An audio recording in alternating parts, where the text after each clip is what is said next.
Buccaneer, the world's first under-the-radar aircraft concept. It's an example of British aircraft design at its best, and even today is still considered the finest low-level strike aircraft ever built. After more than 30 years operational service, it's now ready for retirement. Well, there'll be a lot of tears in the eyes, I think. There's a lot of people got a very soft spot for the aeroplane. It's a marvellous airframe. Still goes well, but again, it's getting old, and like all things, every good thing has to come to an end. Miss them, very sad. It's just one of these things when you actually see them fly away. They're here one day, gone the next. Oh, it'll be quite sad, really. The aircraft's been done a good job. It's proved itself over the years, and it's just the end of an era, really. It's sad, but it's going out of service with me. The buck stops with me.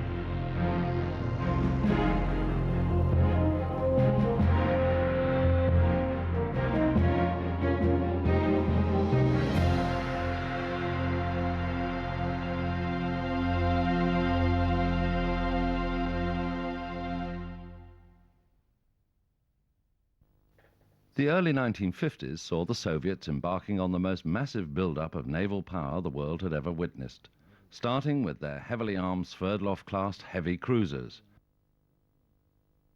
Blackburn test pilot J.G. Bobby Burns recalls the concerns of the Sverdlov threat. 1953, you will remember, was the coronation year, and in that year, naval review was held at Spithead and attended by a number of foreign vessels. Among them was the Russian cruiser Sverdlov, which set the cat among the naval pigeons quite considerably. They wanted to know more about it, and they hired, shall we say, a frogman called Buster Crabbe, who was, I think at that time, a retired naval officer. He was to go underneath this vessel as it was at anchor or moored and discover the secrets of its sonar and various things like that. I'm not in a position to say what they might be. He was unfortunately intercepted by some Russian frogmen, and that was the end of him, because his headless body was found washed up on the shores of the Solent some days, weeks later. Now, the naval staff had to think of a way of counteracting this Sverdlov threat. Obviously, they couldn't go into a big building program of other surface vessels. They had to use the resources that they then had. These were largely aircraft carriers, and from them, they determined that they needed a new aircraft which would be capable of eliminating the Sverdlov-class vessel.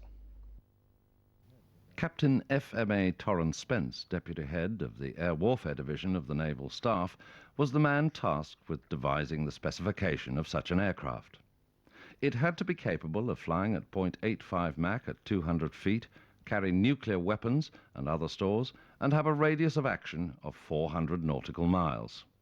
The result was Requirement NA-39, issued in June 1952, and by February 1953, industry submissions started to land on the Ministry's desk. Hawker's submission, the P1108, was powered by 4 engines, but most of the projects were powered by either a pair of Avon or Sapphire engines and had large wing areas which could provide the lift necessary for carrier operations. The design selected was submitted by a company with historic links with the Navy, Blackburn Aircraft.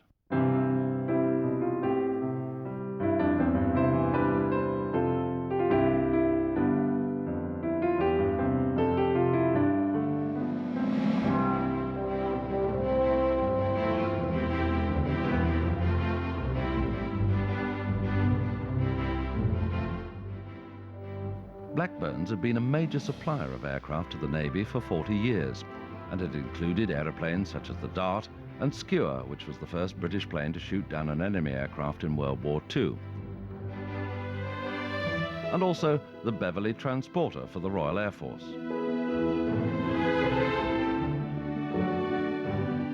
The founder of the company, Robert Blackburn, was a contemporary of aviation greats like de Havilland and Handley Page, but an intense dislike for personal publicity meant that he never achieved the recognition he deserved.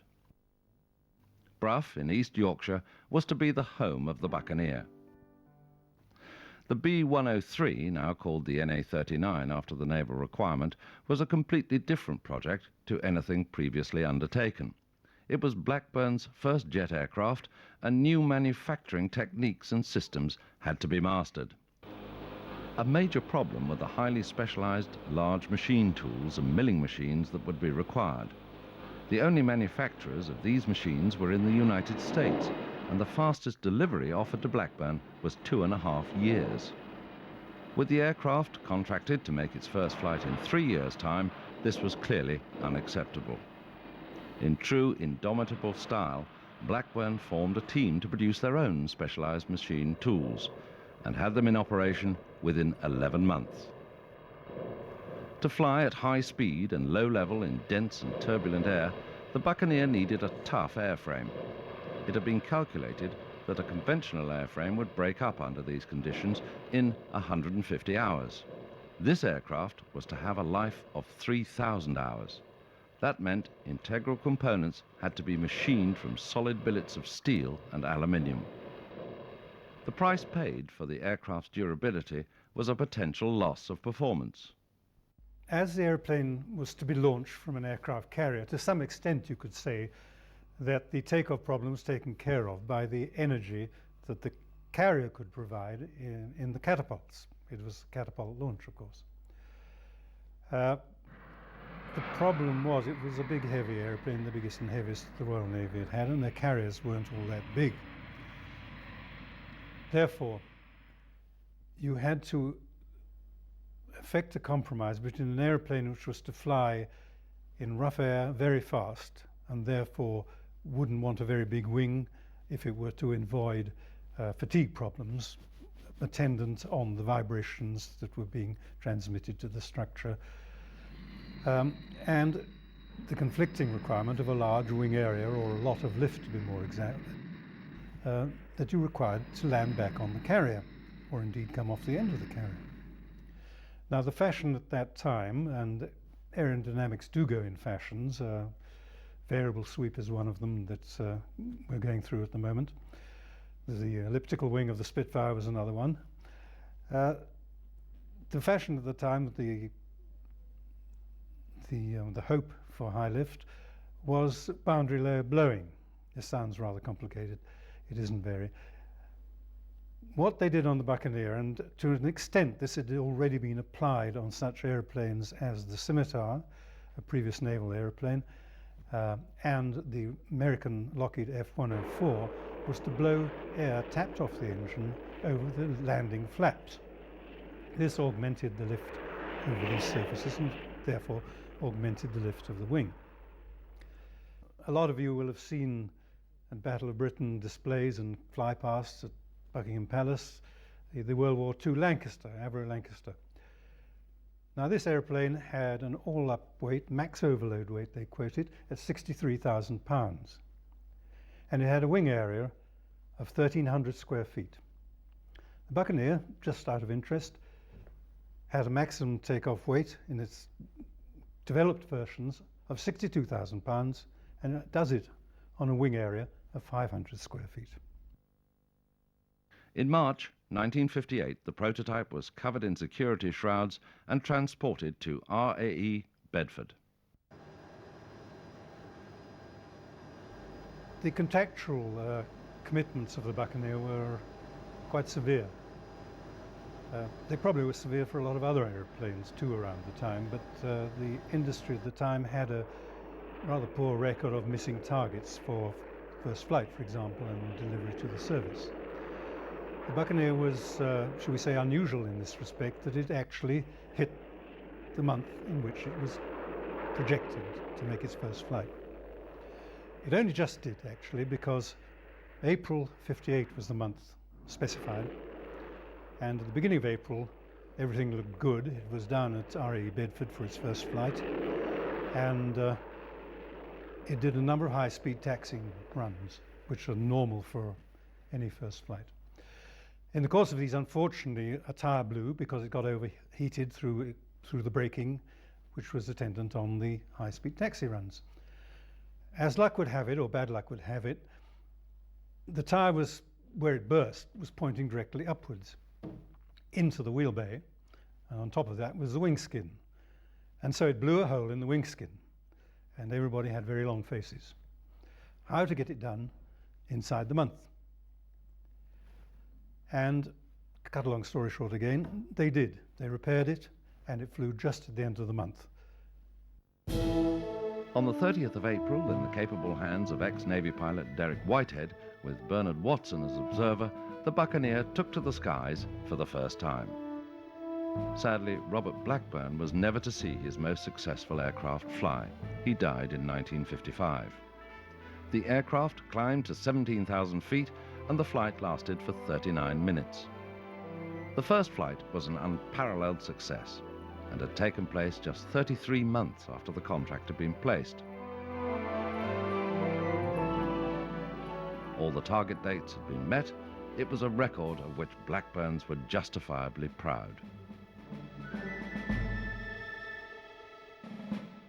After the excitement of the first flight came the long periods of the flight trials. 20 development aircraft were produced over the following 3 years, during which time a wide range of tests were conducted in developing the flight envelope, as well as the avionics and weapon systems. Brough was unsuitable for operating aircraft, so trials took place at nearby Home on Spalding Moor. As flight trials continued in Britain, research was being carried out at NASA's Langley Research Center in Virginia under the U.S. Mutual Weapons Development Program. In addition, the United States contributed some $13 million worth of flight test instrumentation. This was to be the last British aircraft to benefit from US aid.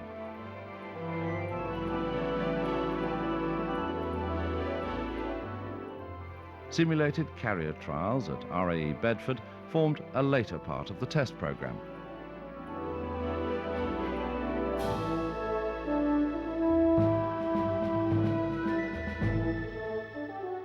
In January 1960, deck landing trials were conducted on HMS Victorious, operating in the English Channel in a wide range of weather conditions. The first landing was made by Derek Whitehead.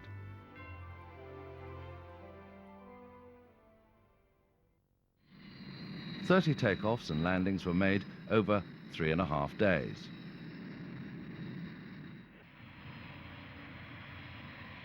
Trials were also carried out in transferring the aircraft to and from the hangar deck.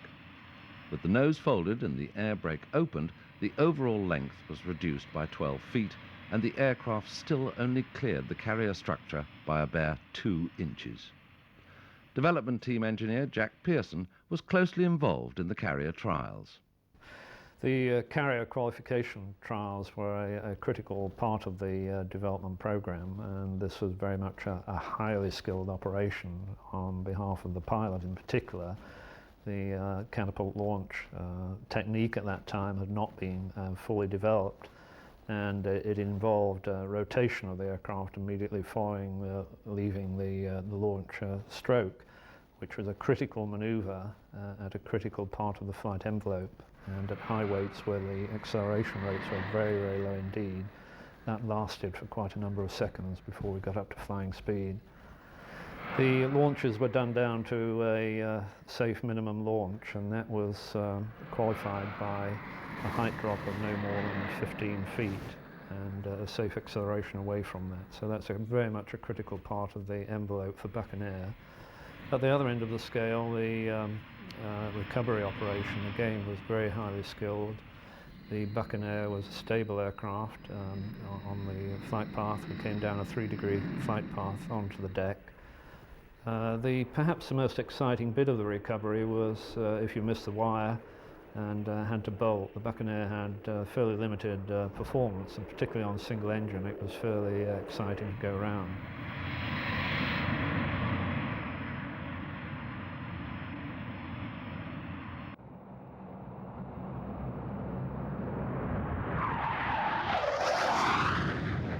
July 1962, and 801 Squadron arrived at Lossiemouth to become the first operational squadron. A work-up period followed before they were to leave for the Ark Royal in February 1963. Chuck Giles was a senior pilot of 801 Squadron, later to lead 800 Squadron. I'd been flying scimitars mostly before the Buccaneer, very fast aircraft, very overpowered. So the Buccaneer Mark I was a bit of a shock in some ways. It was very underpowered, particularly on the one engine. On the other hand, it was a lovely aircraft to fly and particularly good in the landing circuit, which of course is very important for a naval aircraft. Landing on board a carrier in a fixed-wing aircraft is really very different to landing on a runway. You have got to be bang on for speed. If you're too fast, you run the danger of pulling the wire out. If you're too slow, you run the danger of having too much attitude on the aircraft, and the hook may actually foul the stern of the carrier before you get to the wires. There's only a few feet safety clearance. The other thing, of course, is you've got to be accurately lined up with the centre line. If you're not, you could go over the side in one direction, or you could hit the deck park and the island of the carrier in the other. So it does take a rather a lot more concentration than landing at an airfield. The lack of thrust of the Gyron Junior engines of the Buccaneer Mark I threatened the operational career of the aircraft. Rolls-Royce had been developing an engine for the de Havilland DH-121 airliner, and in a scaled-down version was to provide the extra thrust the Navy had been seeking. With a stroke of good fortune, the aircraft needed little modification. The new engines, called the Spey, were installed, creating the Buccaneer Mark II. Each Spey developed a little over 11,000 pounds of static thrust, increasing range by 600 miles and doubling the weapons load to 16,000 pounds.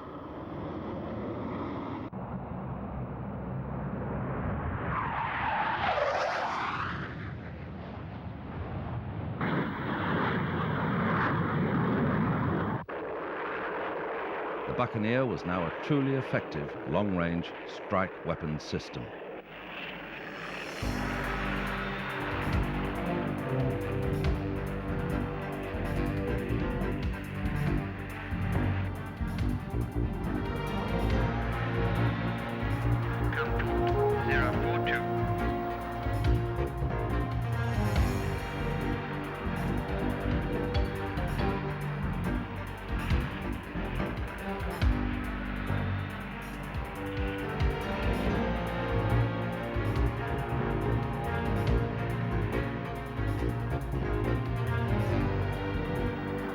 Okay, standard climb. Looks as though we've got a wind from the west. About 19 knots. It's a bit lower than the Met reckoned. Do you want me to alter? Negative.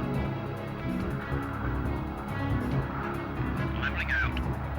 Okay, come port 040, wind 290, 38. Fuel looks okay. 220, 70. That's the enemy radar. Down you go. Okay, stand up under the low descent. Fine.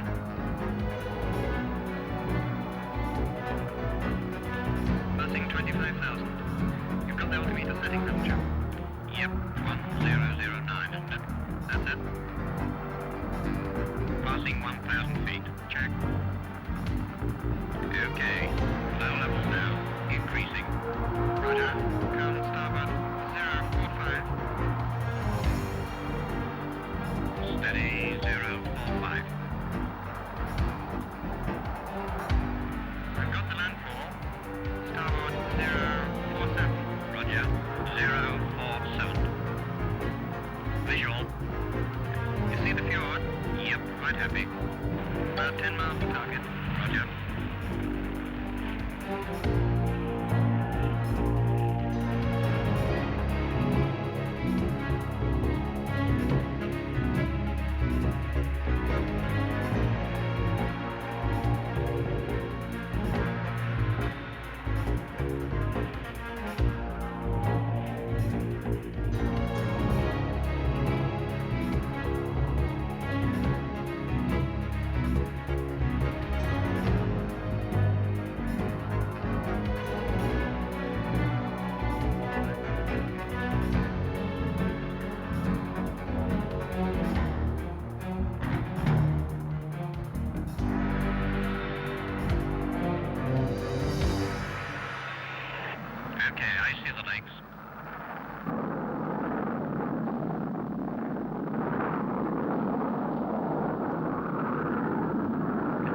target.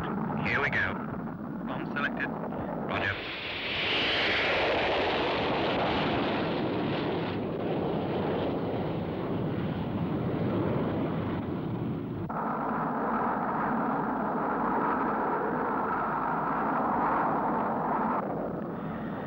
The dive was about right. Seemed quite reasonable. Just have to horse it around a bit in here. Okay then, back down the fjord.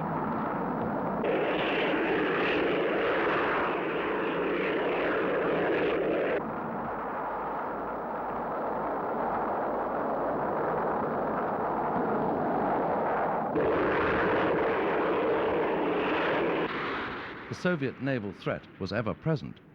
In the case of war, the Buccaneer's low-level nuclear strike capability would be used to eliminate the Sverdlov-class threat. Now, the Sverdlov was obviously well defended and obviously had radar. The attacker must therefore get close to it undetected and preferably survive. The weapon that was then becoming available, were smaller than the Hiroshima-type atomic bombs, about 20 kilotons. The Buccaneer was to carry one of these, and the attack had to be made under the radar, and this was then specified as a low-level attack over 100 nautical miles at 0.85 of the speed of sound, which is about 550 knots, about 650 miles an hour. This high speed enabled the atomic bomb to be effectively thrown at the Sverdlov from about 3 miles away. What happened was, at about 97 miles, that is 3 miles to go, the radar, which of course the airplane would have had to identify and locate the target, signaled the pilot to pull up, and at about 30 degrees attitude, the bomb was released. The airplane continued in a looping maneuver to roll out and escape very rapidly in a dive, and the bomb was flung the last 3 miles. It didn't have to be all that accurate because, of course, the lethal zone of an atomic bomb was pretty large. Now, this was hoped would avoid A, detection, and B, in the last minute, they wouldn't have very much time to shoot at you. The reversionary mode for this was a rather more suicidal maneuver, which involved continuing for the last 3 miles if, for example, you had some faults in the system, and flying over the target. You pulled up into the same looping maneuver, and at about 105, 110 degrees of pitch, in other words, just over the vertical, the bomb was released. It went on up, turned around at the top, came down again, and blew up on the target. The atomic bomb, was carried in a rotary bomb bay. This gave the least aerodynamic disturbance when open, and also to some extent kept the bomb at a reasonable temperature. It could also carry 4 conventional iron bombs, 1,000-pound bombs, 2 by 2. However, we did encounter problems during development with these bombs because they started life close together, a matter of inches apart in the bomb bay. And with at high speeds, even the low disturbances that we had in this bomb bay were sufficient to make them bang together when they came out. At first sight, this seemed to be very disturbing to have bombs banging together within a few feet of your aircraft. But in the end, after trying a number of aerodynamic fixes to get the airflow right in the bomb bay, we eliminated the problem by the simple experience of angling out the guns which fired out the bombs, and we never had the problem thereafter. The Buccaneer could also carry a wide range of underwing stores that included 500 and 1,000-pound bombs, SNEB rocket pods, guided missiles, and the Martel air-to-surface precision tactical missile. The aircraft, however, had no self-defense capability. In the early days, the Buccaneer was very vulnerable. We felt very naked. We had no defensive capability against a fighter. And if an enemy fighter came up and spotted you, there's nothing you could do except ask it to go away. So when we were going through the Suez Canal in HMS Victorious, I was senior pilot of the Buccaneer Squadron 801. And I thought it would be nice if we could build a dummy sidewinder and stick it underneath the Buccaneer. So we got a whole lot of empty beer cans and welded them together, painted them white, added some fins made of cardboard, stuck it underneath the Buccaneer. The purpose of this, of course, was to get the intelligence photographers of the other side, who were no doubt hiding behind a palm tree, to get pictures of the Buccaneer and to gain the impression that we did have some defensive capability. And it worked, as far as I know. Certainly, the missile stayed on the Buccaneer until halfway through the canal, when Commander Eyre went to lunch, and on his way to lunch he spotted this thing, which was against all the rules and regulations, and had it removed. But I like to think that the other side got the impression that the Buccaneer had now got some self-defense capability.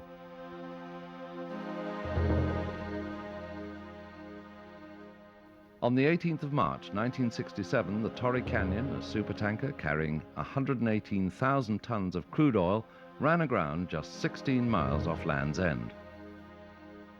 Up to this time, the Buccaneer hadn't been used in any kind of anger, but it was now involved in Operation Sink Ship, which would ironically credit the aircraft with sinking the largest tonnage of shipping than any other aircraft before.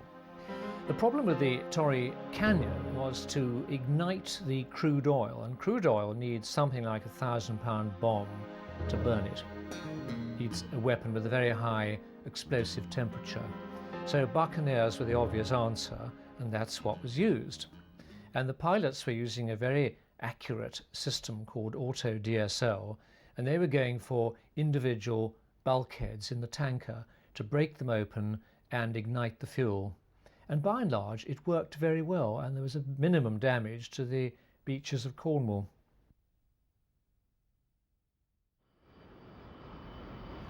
Right from the early days, hopes had been high at Brough that the Buccaneer would be an export success. On the list of potential customers had been the US Navy and the West German Kriegsmarine squadrons. These hopes were not to be fulfilled, and the Buccaneer was probably the best British aircraft not to hit the export jackpot.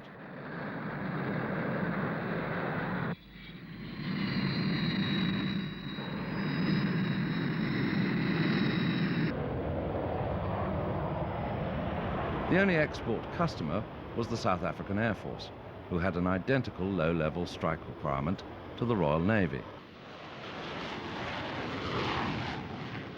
The South African Buccaneers were similar to the Royal Navy's Mark IIs.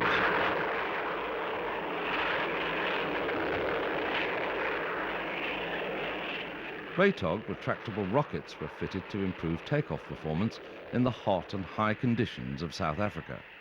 16 Buccaneers had been ordered and were destined for 24th Squadron at Waterkloof. In October 1965, 8 aircraft made their long delivery flight via the Canary Isles. 1 aircraft was unfortunately lost en route. Because of this, the remaining 8 were shipped to South Africa as deck cargo, carefully cocooned to protect them from the elements.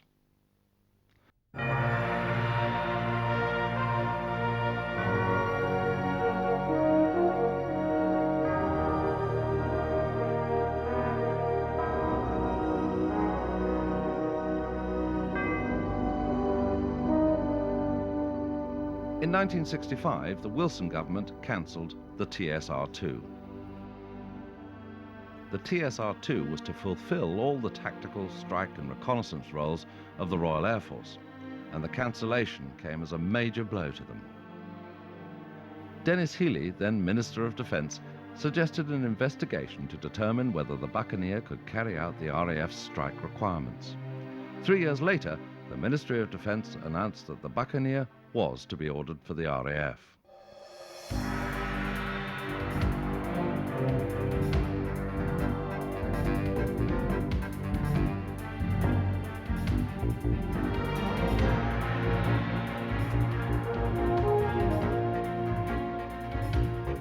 first order was for 26 aircraft, followed by a further 17.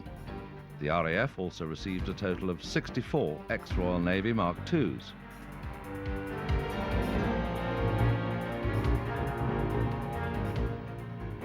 With bomb door fuel tanks fitted, the Buccaneer's radius of action would be increased to fight in all the relevant areas of the North Sea and the Mediterranean. Despite the fact that the Buccaneer came to the RAF from the Navy, the aircraft proved extremely popular with RAF crews.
Gibraltar has been an important base for the Navy and Air Force, and 24 years after the RAF took delivery of its first Buccaneer, 208 Squadron from Lossiemouth arrived for their last overseas Buccaneer detachment.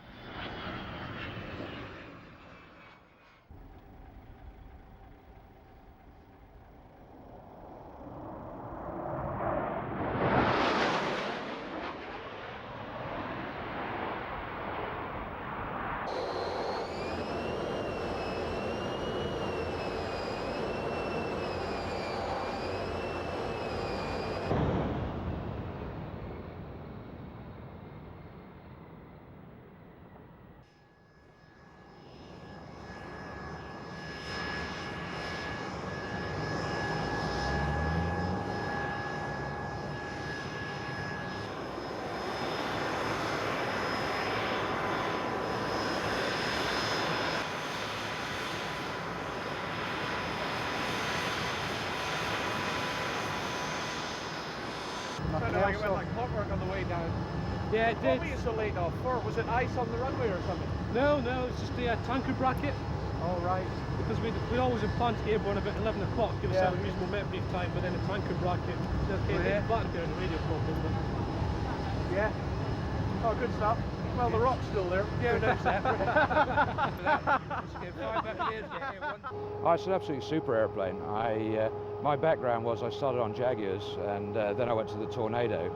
So to come to the Buccaneer, first of all, was a little bit of a shock because I was used to modern avionics and comfortable cockpits, and to climb into this thing, which was obviously fairly old, big switches and things like that, it was a bit of a surprise.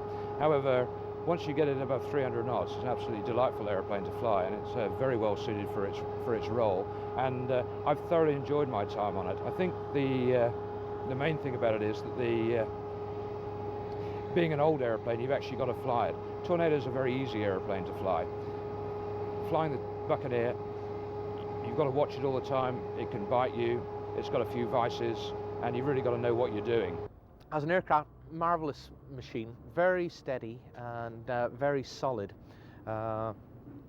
It has its certain idiosyncrasies, mainly in the circuit. Once you get the aircraft really moving at low level, you feel like you just want to go and ram something. It's very solid, you're riding on rails, and gives you a warm, fuzzy feeling.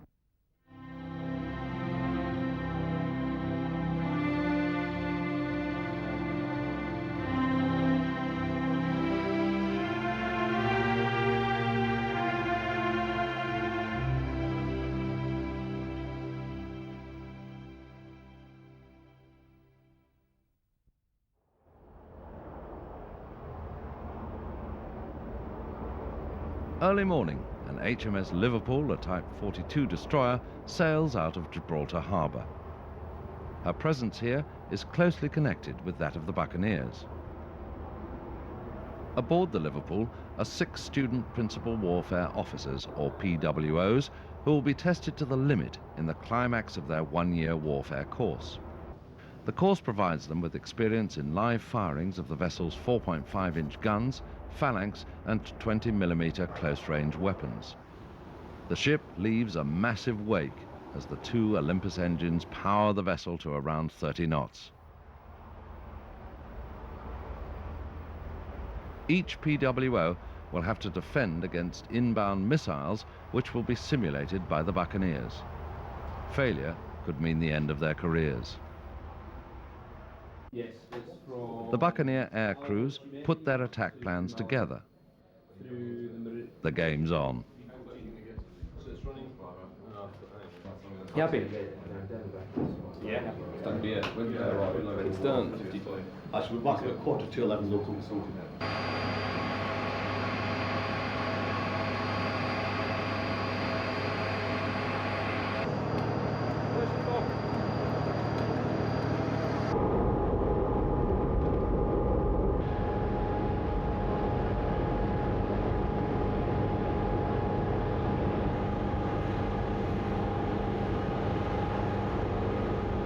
Director, vessel falling yellow, relax.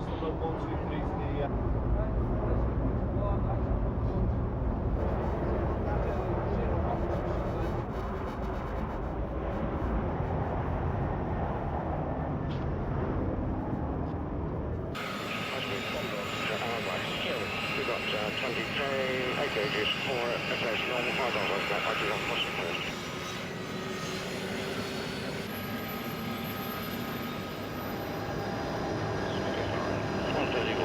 And we should be able to take the rag with that and no trouble at all. Once we're past there, once we're past 148, we've got a depth gap. Basically, if we lose engine badly, then we'll be jumping out. Yeah. And once we rotate, we should be able to get airborne or punch the tanks off. I'll go straight ahead anyway initially to keep it going up. We'll see how we go the other side. And every time you don't like it, step out. Okay. Park, clear takeoff, special wind is 300, 5 knots, center wind assigned. Park, clear takeoff. Okay.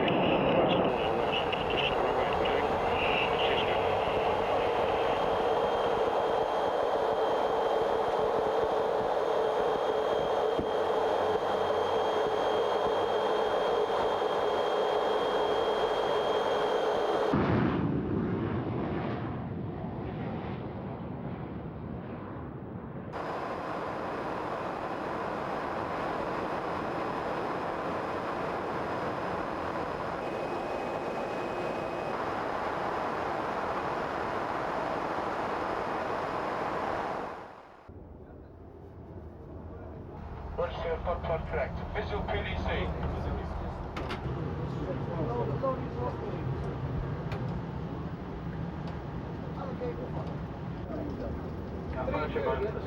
D9 miles.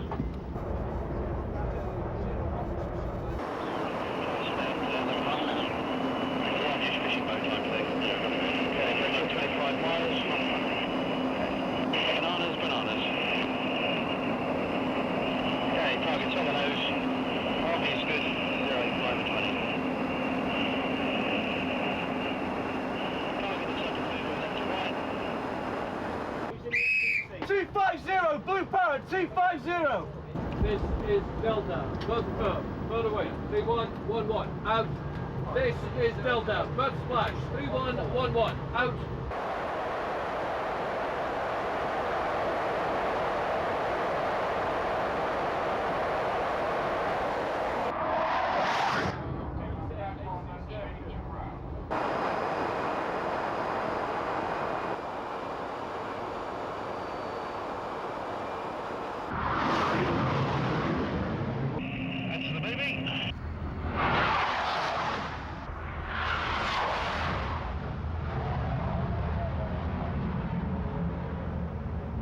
Turret squawk 3410. 3410, we're at low level. Sorties completed, the Buccaneers recover to base. 27 colour blue, wind 250, 3 knots. We're just passing point Charlie inbound.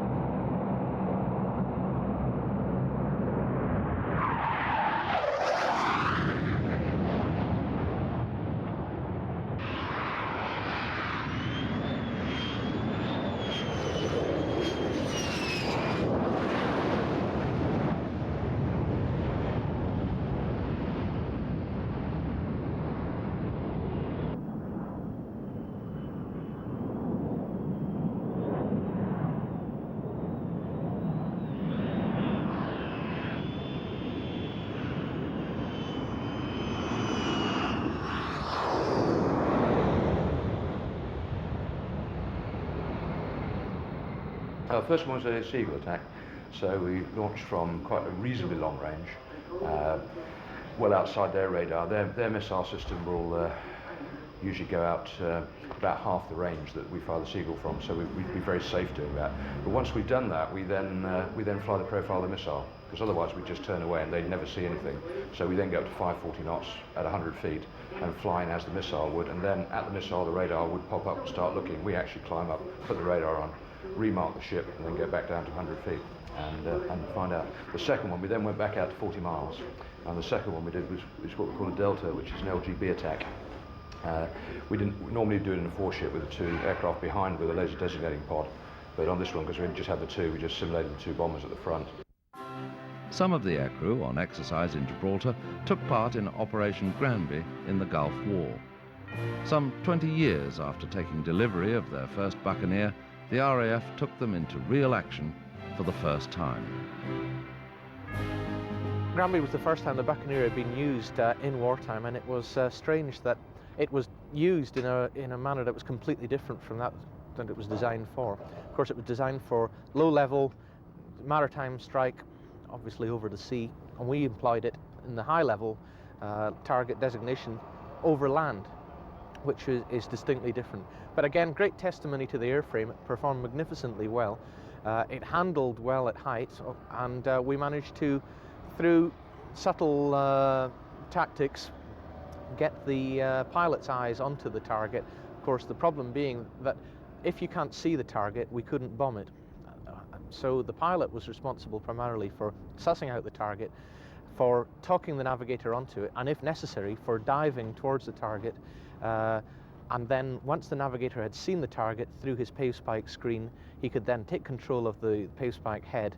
The pilot would then return to altitude, and we would illuminate the target with laser energy. The tornadoes would then drop onto whatever we were bombing. We also designated for ourselves in the latter stages of the war, we could carry 2 paveway bombs in addition to the pave spike pod, and also self-defense if necessary of a Sidewinder air-to-air missile.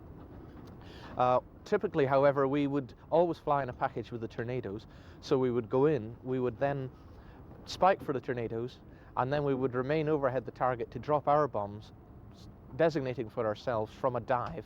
So we'd tip in from as high as we could go. Then at the time we would then pickle the bombs off. The navigator would then call he was happy, and the pilot would recover, get back up to altitude, and he would then be free to maneuver the aircraft, keep his eyes open for ground launch SAMs, and the navigator would then illuminate the target with laser energy, and hopefully the bombs would hit. So we did a certain amount of that near the latter stages of the war.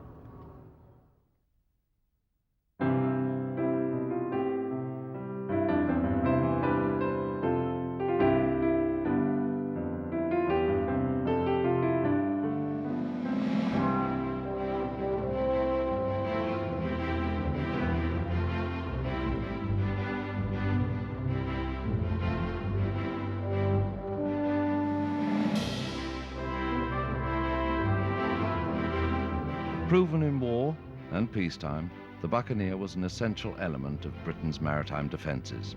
After 30 years of service flying in tough conditions, it's time for them to stand down and let the new generation of multi-role aircraft take over. I'm very sorry to see the Buccaneer go out of service. It had to come. It's had a wonderful innings. 40 years it's been flying for. I used to see them flying over the house occasionally. I shan't see that anymore. It's sad, but it has to happen. It's the end of an era for the Brough factory. It is indeed perhaps the last of the Blackburn aircraft, but without question, it's the very best.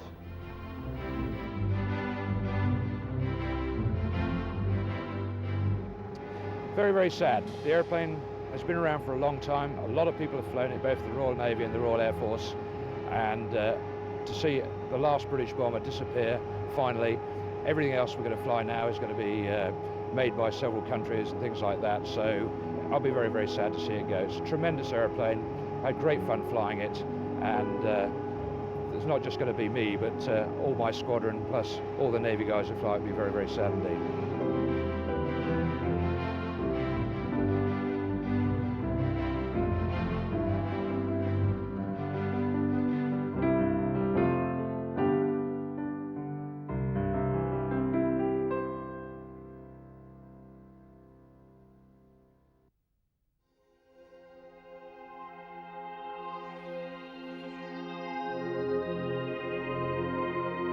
For the air crews, the Buccaneer is the last of the true seat-of-the-pants aircraft.